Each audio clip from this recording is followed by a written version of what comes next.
better to invest in a smaller overflow facility and start working on the types of long-term solutions that won't just solve the problem for a year or two. Tonight, the governor is proposing $50 million for homeless services over the next 2 years, with most of that money earmarked for a massive homeless campus in Salt Lake's Northpoint area. However, some are questioning whether or not the money should be used for more services. Liv Kelleher is joining us from Salt Lake tonight. Liv, how will that money actually be appropriated?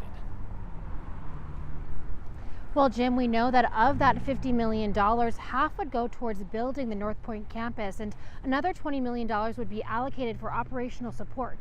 But at this point, the state still can't say how many shelter beds that would provide or what services that money would support.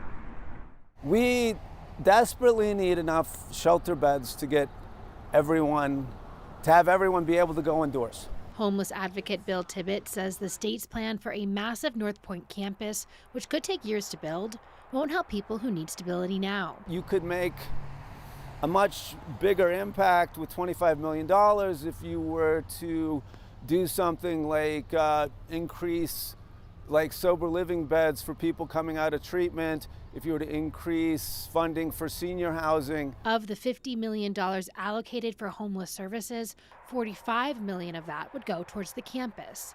Yet the capacity, services, and other details are still unclear. Do you have an idea of the status of the project? You know, I don't have all of those details at this point in time, just because there's still, I think, more to work through on what that scope will ultimately look like. DeCaro says the campus is a long-term effort, one that requires multiple agencies and community input. I think there'll be a lot of opportunity in the coming months for folks to be able to provide input. She says the campus is designed to target people who use the homeless system the most. Target the chronic homeless who are utilizing the system for a longer period of time and to helping them find a better path. But advocates worry siphoning all funding to one perfect shelter is an oversimplification of a complex problem. There's no such thing as a perfect shelter. For people who have short-term needs, any shelter will be good enough. For people who have permanent, ongoing needs, no shelter can be good enough.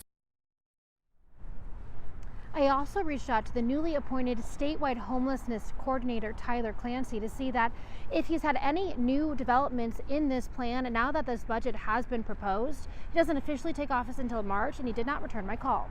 Reporting live in Salt Lake City, Liv Kelleher, KUTV 2 News.